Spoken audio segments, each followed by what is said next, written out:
The international community is stepping up diplomatic efforts to defuse the crisis over Ukraine. The US and Britain are threatening to impose tough new sanctions if Russia invades the country. U.S. Secretary of State Antony Blinken has reinforced Washington's support for Kyiv. Russian President Vladimir Putin, he has hit back today in his first remarks on the crisis in more than a month. He's accusing the West of ignoring Moscow's concerns about security, its own security in the region. With the flags of his allies on proud display, Ukraine's president announced a huge addition to his nation's army. We will create a new political cooperation format in Europe between Ukraine, Great Britain, and Poland. Within the next 3 years, we will increase the number of the Ukrainian armed forces to 100,000 professional soldiers. British Prime Minister Boris Johnson flew to Kiev to meet with Zelensky. In a press conference afterwards, Johnson appealed for a diplomatic solution to the crisis. Russian invasion of Ukraine would be a political disaster, a humanitarian disaster.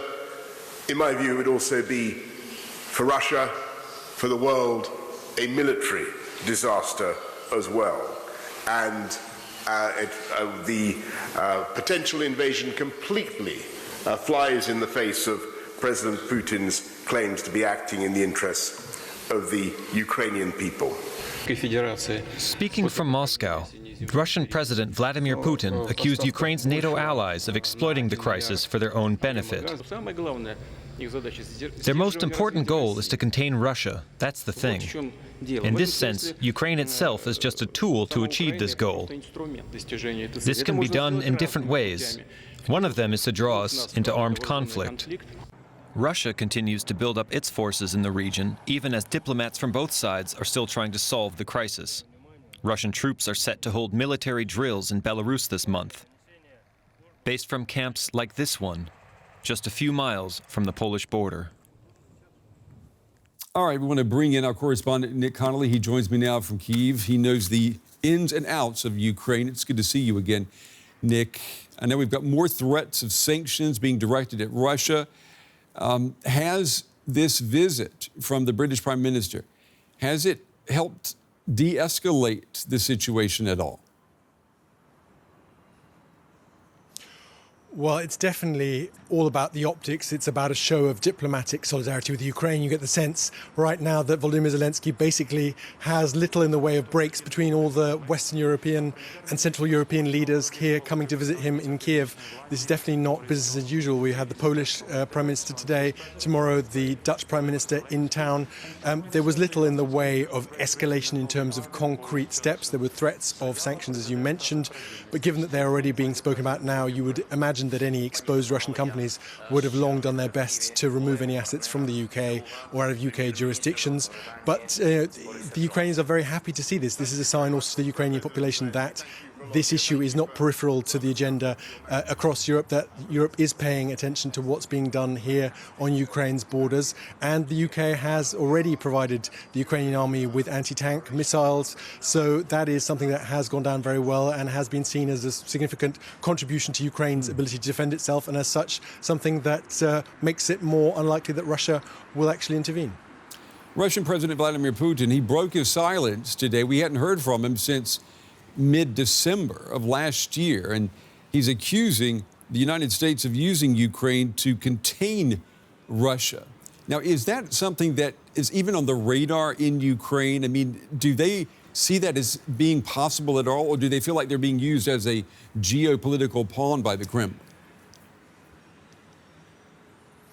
I mean, I think for Ukrainians, the fact that they are going to be, as long as they are not part of NATO, not part of the EU, or not closely controlled by Russia, there are always going to be tensions around Ukraine. Ukraine is too big in terms of population, in terms of its size geographically, and in terms of its strategic location in the heart of Europe to be a kind of strategic afterthought in the way that a country like Finland can be. That is a given. I think most Ukrainians are not surprised by that. I think the big thing for most Ukrainians is whether Ukraine is at the table when these discussions are taking place. Now, Vladimir Putin has consistently ignored the Ukrainians in recent months. Russian leaders calling Ukraine a Western vassal and talking talking only to the US administration.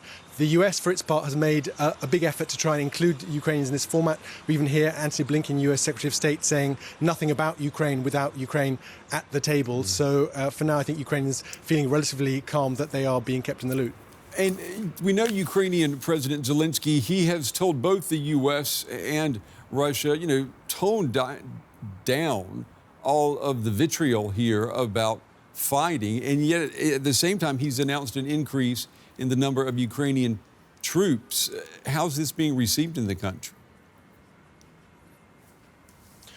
With a lot of heads being scratched at the same time. We had a similar occasion just last week where he came out with a video message telling Ukrainians to not panic telling them they didn't need to buy matches and other essentials. And then the next day, he told a US newspaper that Kharkiv, one of Ukraine's biggest cities on the Russian border, could be occupied relatively soon. So lots of mixed messaging there. I think there is a desire on the part of the Ukrainian leadership not to be seen to be, saber rattling, not to give the Russians anything that they can use against Ukraine and say, here, look, Ukraine is spoiling for a fight. But equally, they're trying to reassure the population that they are doing enough to protect Ukraine. So I think it's pretty difficult to, and probably not much point to look for any deeper logic there, but a time of great stress for the people here in charge in Kiev. Yeah, I mean, we can only imagine what people there are going through every day. DW's Nick Connolly reporting tonight from Kyiv. As always, Nick, thank you.